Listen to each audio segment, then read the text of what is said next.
नमस्कार। पिछले संडे की ये घटना है 6 जून को। कनाडा में एक परिवार रात को ऐसे ही घूमने के लिए रास्ते पे निकला था। तभी एक ट्रक पीछे से आता है और उनको उड़ा के चला जाता है। वो फैमिली थी, उसमें 5 मेंबर थे। जो बुजुर्ग था, उसकी माँ, उसकी पत्नी और उसकी एक बेटी और एक बेटा। ये हादसे में खाली वो 9 साल का बेटा छोड़ के सबकी जगह पे मौत हो जाती है। और जो बेटा है वो हॉस्पिटल में एडमिट किया जाता है उसको, और उसको अभी भी ट्रीटमेंट चालू है। ये वैसे देखें तो ये एक रेगुलर घटना है, हाईवे पे ऐसी घटना होती रहती है। लेकिन इसकी विशेषता क्या है? मरने वाली जो फैमिली थी वो एक मुस्लिम परिवार था, और जो कुचलने वाला, मतलब जो ड्राइवर वो पिकअप ट्रक चला रहा था, उसका नाम था नेथानियल वेटमैन। वो एक 20 साल का बंदा था, और वो एक अंडा जो रहता है, एक का पैकिंग फैक्ट्री में काम करता था। और उसने वो उनको कुचला था। कुचलने के बाद वो 7 किलोमीटर पे जाके एक पार्किंग लॉट में रुक गया। उसने एक टैक्सी ड्राइवर को बोला कि भाई, मैंने ऐसा ऐसा किया है कि मैंने एक फैमिली को कुचला है मेरे ट्रक के नीचे, ज़रा आप पुलिस को बुलाओ। तो टैक्सी ड्राइवर हैरान हो गया। उसने पुलिस को फ़ोन किया, पुलिस आ गई, उसको अरेस्ट हुआ। अरेस्ट होने के टाइम जो टैक्सी वाला, जो उसने जो बयान दिया, उसमें वो बोलता है कि वो लड़का, उसके चेहरे पे ज़रा भी मायूसी नहीं थी, वो हंस रहा था। बाद में उसका स्टेटमेंट लिया गया, और वो स्टेटमेंट लेने वाला जो ऑफिसर था, उसने बोला कि ये एक रेगुलर एक्सीडेंट नहीं है, तो ये एक आतंकवादी कृत्य है। जो लड़का था, वो लड़का उस फैमिली को पहचानता नहीं था। उससे उसकी कोई पहचान नहीं थी। खाली उनका जो पोशाक था, वो मुस्लिम पोशाक उन्होंने परिधान किया था, उस फैमिली के सभी मेंबर ने। और ये लड़के के मन में मुस्लिमों के प्रति तीव्र घृणा थी। इसके लिए उसने वो फैमिली को पूरा कुचल डाला। ये एक बहुत ही दुखद और निंदनीय घटना है। इस घटना के बाद पूरे जगत से तीव्र प्रतिक्रिया आई। फ्रांस के पंतप्रधान जस्टिन ट्रूडो, इन्होंने बोला कि एक इस्लामोफोबिया की घटना है, और हमारे मिट्टी में खाली प्यार पलता है, हेट के लिए कोई जगह नहीं। अब इस्लामोफोबिया, ये जो शब्द जस्टिन ट्रूडो साहब ने जो बोला, उसका मतलब क्या है, और ये जो घटना घटी है उसका क्या विश्लेषण है, ये हम अभी थोड़ा विस्तार में देखेंगे। फोबिया का मतलब होता है कि डर, अनावश्यक डर, किसी चीज़ के बारे में अति डर अथवा अनावश्यक डर, इसको फोबिया बोलते हैं। जब ये एक व्यक्ति को होता है तो एक साइकियाट्रिक डिसऑर्डर माना जाता है, जैसे कि ऊंचाई का डर, नहीं तो जमाव का डर, भीड़ का डर। इस टाइप के बहुत सारे फोबिया रहते हैं। लेकिन इस्लामोफोबिया, इसका मतलब क्या है कि इस्लाम के प्रति डर, इसमें डर से ज़्यादा घृणा, नफ़रत, ये शब्द ज़्यादा उचित रहेंगे। जब एक पूरी कम्युनिटी, वेस्टर्न कम्युनिटी, जिसमें ये इस्लामोफोबिया डेवलप हो रहा है, तो वो एक पूरी कम्युनिटी जब एक रिलीजन का हेट करती है, उसकी नफ़रत करती है, तो उसको हम लोग एंटी मुस्लिम रेसिज़म भी कह सकते हैं। तो ये एंटी मुस्लिम रेसिज़म, उसके बारे में जब चर्चा होती है, तो वेस्टर्न वर्ल्ड से जो कुछ उसके जो रीज़निंग होता है, उसके जो कोई रीज़न्स देते हैं, तो ये ऐसे रीज़न्स है कि पहला रीज़न है कि इस्लामोफोबिया होने के कारण, मुख्य जो कारण है, तो वो ये है कि जो दहशत इस्लाम ने पूरे जग में फैलाई रखी है।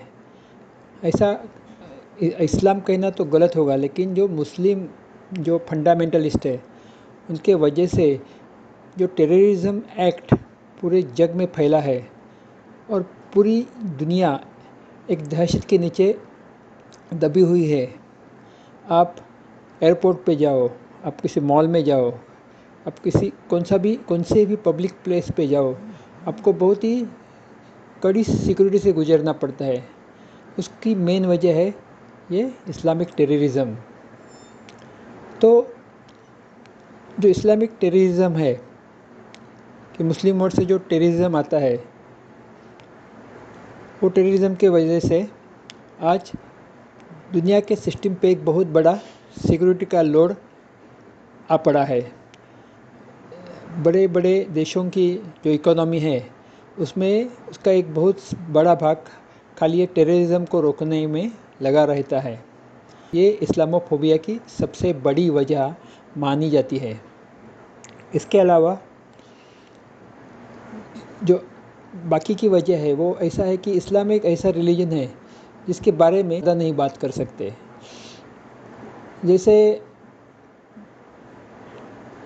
कोई भी हिंदू किसी भी हिंदू के देवता के ऊपर कौन सी भी टीका टिप्पणी करता है तो ज़्यादा से ज़्यादा क्या होता है, उसके अगेंस्ट सोशल मीडिया पे थोड़ी सी जंग होती है, उसके अगेंस्ट कोई कमेंट्स होते हैं, वो बात छम जाती है। लेकिन वही चीज़ अगर इस्लाम के बारे में बोली जाए तो इस्लाम के जो प्रॉफिट्स हैं उनके बारे में कोई भी एक शब्द भी बुरा भला कहे तो उसके अगेंस्ट उसको मार देने के फतवे निकलते हैं। इसका मतलब जो इस्लामिक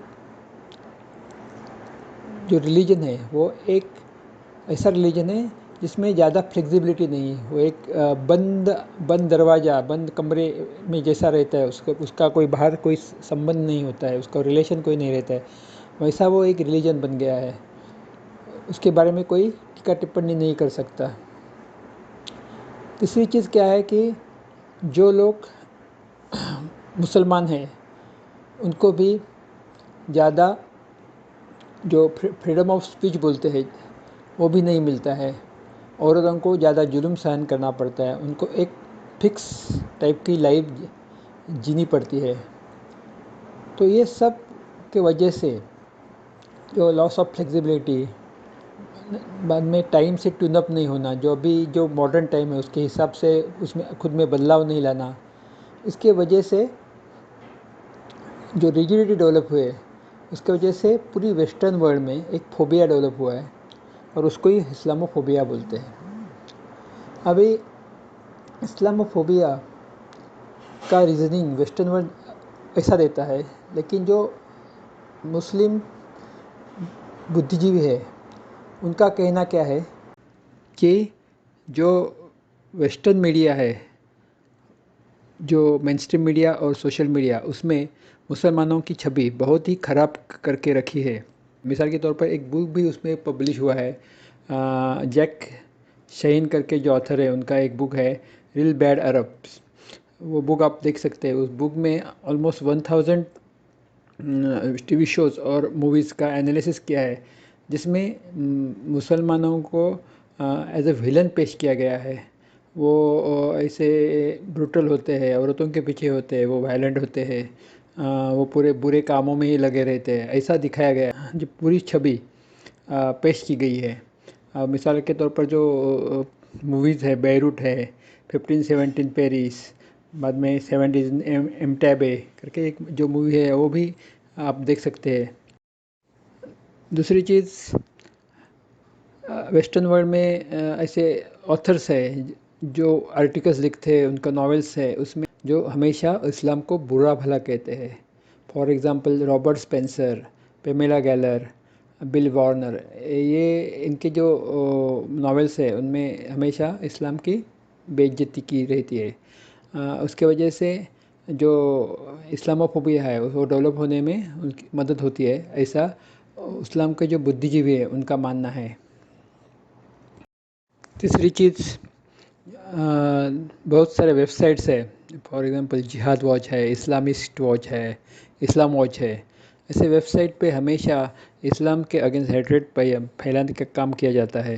वो भी एक इम्पोर्टेंट फैक्टर है इस्लामोफोबिया के लिए। ऐसा भी जो मुसलमान बुद्धिजीवी है उनका मानना है।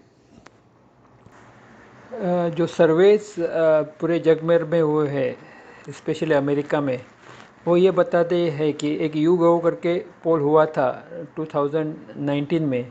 उसमें 37% अमेरिकन्स, उनका जो इस्लाम के प्रति जो व्यू है वो अनफेवरेबल है। दूसरा एक सर्वे प्यू सर्वे करके हुआ था, उसमें 41% अमेरिकन्स ऐसा मानता है कि इस्लाम वायलेंस को इनकरेज करता है, मतलब इस्लाम हिंसा को प्रोत्साहन देता है। ऐसा एक उसमें से निष्कर्ष निकला था सर्वे में। और दूसरे एक सर्वे में 57% अमेरिकन ऐसा मानते हैं कि इस्लाम ये ऐसा रिलीजन है जो अमेरिकन वे ऑफ लाइफ को मैच नहीं होता। तो ऐसे सर्वेज भी अवेलेबल है जो इस्लामोफोबिया के का जो कंसेप्ट है उसको उसका पोषण करते हैं। इस्लामोफोबिया की वजह से जो मुस्लिम कम्युनिटी है, जो मुस्लिम लोग जो शांति से जीना चाहते हैं, उनको अननेसेसरीली जो तकलीफ़ों का सामना करना पड़ता है, वो ये है कि एक तो उनको एक्सक्लूजन रहता है। मतलब उनको इजीली स्वीकार नहीं किया जाता किसी भी जॉब में, या उनको अगर किसी जगह रेंट पे घर लेना हो तो उनको वो इजीली नहीं मिलता है। कि किसी मॉल में उनको अगर जगह चाहिए तो वो इजीली नहीं मिलते है। तो वो उनको बहुत तकलीफ़ रहती है ऐसे ऐसी चीज़ें पाने के लिए। दूसरी चीज़ ये है कि दहशत, वो हमेशा दहशत के नीचे जीते हैं, क्योंकि वेस्टर्न कंट्रीज़ में उनके उनके ऊपर कभी भी अटैक होना, उनको गाली गलौज करना, उनको मारना, ये चीज़ें होती रहती है। तो वो हमेशा एक दहशत के नीचे रहते हैं। तीसरी चीज़ ये रहती है कि उनको नफ़रत झेलनी पड़ती है। मतलब मेट्रो में जाओ या रेलवे में जाओ, किसी पब्लिक ट्रांसपोर्ट में जाओ, या किसी समारंभ में जाओ, तो उधर उनका स्वागत नहीं किया जाता। उनको एक बुरी नज़र से देखा जाता है, उन नज़र में नफ़रत रहती है। ऐसा अनुभव उनको होता है। और चौथी चीज़ है तो डिस्क्रिमिनेशन, मतलब किधर भी वो जाते हैं, मतलब कौन से भी सेक्टर में, हेल्थ सेक्टर हो या फाइनेंस सेक्टर हो, तो उनको डिस्क्रिमिनेट किया जाता है। उनको उनके साथ अलग तरह का बर्ताव किया जाता है रेस्ट ऑफ द सिटीजन से। ये अनुभव उनको होता है। तो ये 4 चीज़ें उनको फेस करनी पड़ती है। इसके लिए वो जो मुस्लिम नागरिक जब वेस्टर्न वर्ल्ड में जाते हैं तो वो दबाव के अंदर रहते हैं, दबाव में रहते हैं। तो इस्लामोफोबिया का हम एनालिसिस करें, वो भी निष्पक्ष वृत्ति से करें, तो एक चीज़ साफ नज़र आएगी कि आज जो सर्वसामान्य नागरिक किसी भी देश का हो, उसके मन में जो मुस्लिमों के प्रति जो नफ़रत पैदा हुए, उसका सबसे इम्पोर्टेंट रीज़न क्या है कि जब भी वो किसी भी सिक्योरिटी चेक पे उससे गुज़रता है, तो जो तो उसके मन में ये विचार आता है कि आज मुझको ये जो ह्यूमिलिएट किया जाता है सिक्योरिटी चेक से गुज़रने के टाइम। अब एयरपोर्ट पे जाओ, मॉल में जाओ, किसी भी पब्लिक प्लेस पे जाओ, तो आपको जो सिक्योरिटी चेक से गुज़रना पड़ता है, तभी आपको बहुत सारा ह्यूमिलेट किया जाता है। आपको बेल्ट उतारना पड़ता है, आपके वैलेट वगैरह सब उतार के रखने पड़ते हैं। तब उसके मन में ये ख्याल आता है कि ये सब क्यों हो रहा है। तो उसका सबसे बड़ा रीज़न ये है कि टेररिज़म। और ये टेररिज़म के बारे में कोई भी बच्चा बोल सकता है कि 95% ऑफ द टाइम्स टेररिस्ट ये मुसलमान होते हैं। एक ऐसा कहावत भी रूढ़ हो गई है, बोला जाता है कि all Muslims are not terrorist but all terrorist are Muslims. तो अगर मुस्लिम बुद्धिजीवियों को अगर लगता है कि इस्लाम जो एक शांति का संदेश देता है, वो इस्लाम जो उसका ओरिजिनल फॉर्म है उसमें उसको पुनर्प्रस्थापित करना हो और दुनिया में इस्लाम के प्रति नफ़रत के बदले प्यार जगाना हो, तो उनको अपने खुद के रिलीजन में सुधार लाना पड़ेगा।